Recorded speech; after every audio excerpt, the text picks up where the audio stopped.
প্রিয় ভাইরা মা বোনেরা, 2026 সালের মুহররম মাস কিন্তু চলছে।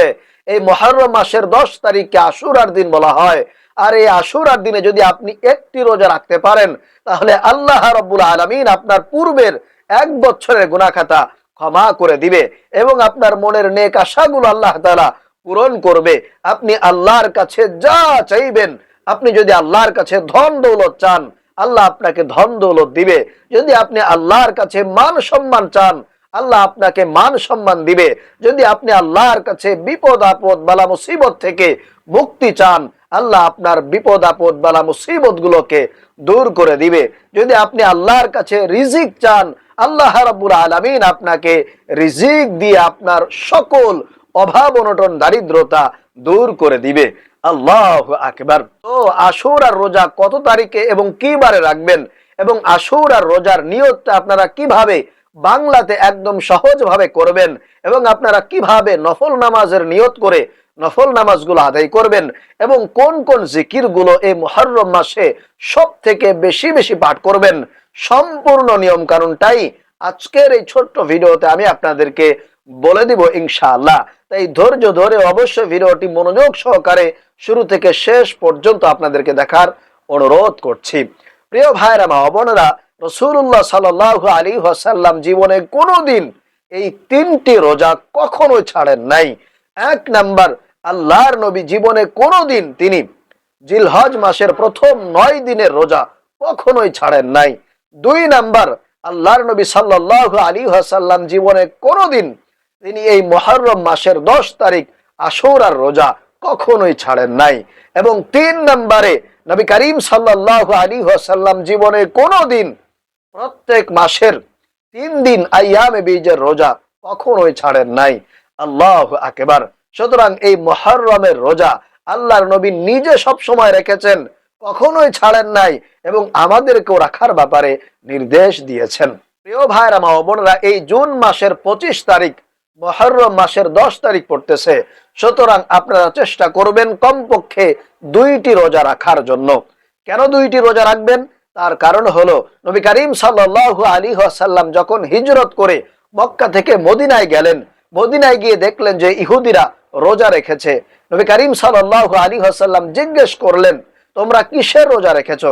তখন ইহুদিরা বলে, আমরা এই দিনে মুসা আলাইহিস সালামকে আল্লাহ পাক রব্বুল আলামিন ফিরাউনের কবল থেকে রক্ষা করেছিলেন, বাঁচিয়ে দিয়েছিলেন, এ কারণে আমরা শুকরিয়া আদায়ের জন্য এই দিনে রোজা রাখি, এবং বনি ইসরাইলও বেঁচে গিয়েছিল আল্লাহর রহমতের কারণে, এজন্য আমরা শুকরিয়া আদায় করার জন্য এই দিনে রোজা রাখি। তখন নবীজি বললেন, আমি তো তোমাদের থেকেও বেশি হকদার মুসা আলাইহিস সালামের, সুতরাং আমিও আজকে থেকে রোজা রাখবো। ও আমার সাহাবীরা, তোমরা এই দিনে রোজা রাখবে, তবে তোমরা একটি নয় 2টি রোজা রাখবে, কারণ একটি রাখলে ইহুদিদের সঙ্গে তোমাদের সাদৃশ্য হয়ে যাবে, মিল হয়ে যাবে। এ কারণে তোমরা একটি রাখবে না, তোমরা 2টি রোজা রাখবে। তাহলে প্রিয় ভাইরা মা বোনেরা, আপনাদেরকে বলবো, আপনারা চেষ্টা করবেন কমপক্ষে 2টি রোজা রাখার জন্য।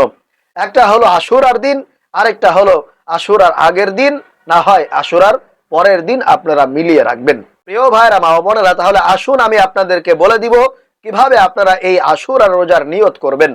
আপনারা মনে মনে এইভাবে নিয়ত করবেন, বলবেন যে আমি আগামী কালকে মুহররম মাসের 9 তারিখ বুধবার একটি নফল রোজা রাখার নিয়ত করলাম। আবারও বলছি, আপনারা মনে মনে বলবেন যে আমি আগামী কালকে মুহররম মাসের 9 তারিখ বুধবার একটি নফল রোজা রাখার নিয়ত করলাম। আর যেদিন আপনি 10 তারিখে আশুরার দিন রোজা রাখবেন, তখন বলবেন যে আমি আগামী কালকে মুহররম মাসের 10 তারিখ আশুরার দিন বৃহস্পতিবার একটি নফল রোজা রাখার নিয়ত করলাম। তাহলেই হয়ে যাবে। আপনি শুধুমাত্র মনে মনে চিন্তা করবেন যে আমি আগামীকালকে আল্লাহ তাআলাকে সন্তুষ্ট করার জন্য একটি নফল রোজা রাখলাম বা রাখবো, তাহলেই কিন্তু আপনার নিয়ত হয়ে যাবে। আশা করি বুঝতে পেরেছেন।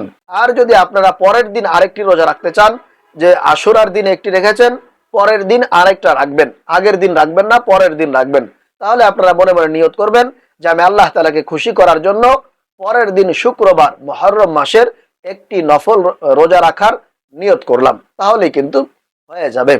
প্রিয় ভাইরা মা বোনেরা, তাহলে আসুন আমি আপনাদেরকে এখন বলে দিচ্ছি আপনারা এই মাসে কোন কোন জিকিরগুলো বা কোন কোন তাসবিহগুলো পাঠ করলে আল্লাহ রাব্বুল আলামিন আপনার উপরে খুশি হয়ে যাবে, সন্তুষ্ট হয়ে যাবে, আপনার সকল চাওয়াগুলো আল্লাহ রাব্বুল আলামিন পূরণ করে দিবে। তো আপনারা এই মাসে কিংবা বিশেষ করে আশুরার দিন এই 5টি জিকির বা 5টি আমল অবশ্যই করবেন, মিস করবেন না। করবেন তো কপাল খুলে যাবে, ভাগ্য পরিবর্তন হয়েই যাবে। তো 1 নম্বরে আপনারা এই জিকিরটি বেশি বেশি করবেন, সেটা হলো লা ইলাহা ইল্লাল্লাহ।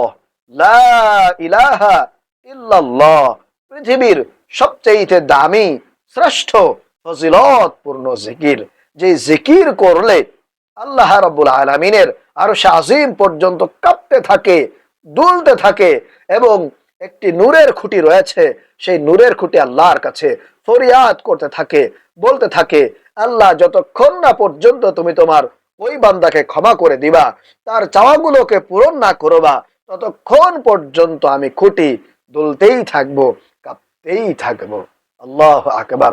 অবশেষে খুঁটির ফরিয়াদের কারণে আল্লাহ রাব্বুল আলামিন ওই বান্দাকে ক্ষমা করে দেয়, ওই বান্দার মনের আশাগুলো পূরণ হয়ে যায়। সুবহানাল্লাহ।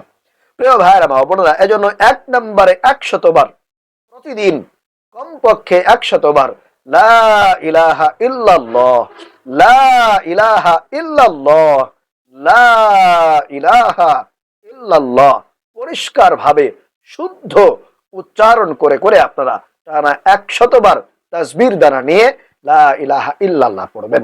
এরপরে 2 নম্বরে আপনারা ইস্তিগফার পাঠ করবেন। প্রিয় ভাইরা মা বোনেরা, ইস্তিগফারের আমল আপনারা কেউ মিস করবেন না।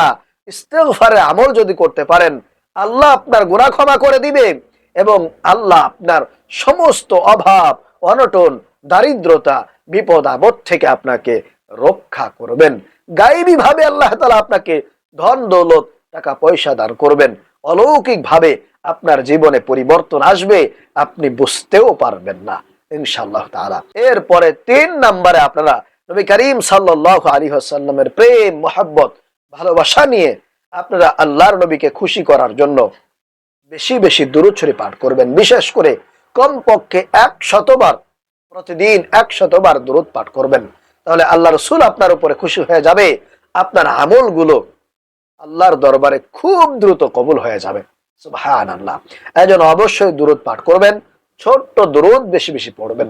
এইভাবে সাল্লাল্লাহু আলাইহি ওয়াসাল্লাম, সাল্লাল্লাহু আলাইহি ওয়াসাল্লাম, সাল্লাল্লাহু আলাইহি ওয়াসাল্লাম। এরপরে প্রিয় ভাইরা মা বোনেরা, 4 নম্বরে আপনারা এই জিকিরটি করবেন 100 বার। সেটা হলো সুবহানাল্লাহি ওয়া বিহামদিহি, সুবহানাল্লাহিল আযীম, সুবহানাল্লাহি ওয়া বিহামদিহি, সুবহানাল্লাহিল আযীম। এরপরে প্রিয় ভাইরা মা বোনেরা, সর্বশেষ আপনারা 100 বার পড়বেন লা হাওলা ওয়ালা কুওয়াতা ইল্লা বিল্লাহ, লা হাওলা ওয়ালা কুওয়াতা ইল্লা বিল্লাহ।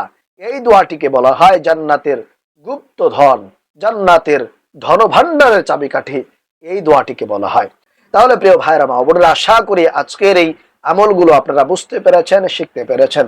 আল্লাহ রাব্বুল আলামিন আমাদেরকে আশুরার দিনে রোজা রেখে এই আমলগুলো এই মুহররম মাস জুড়ে বেশি বেশি করার তৌফিক দান করুন। আমিন।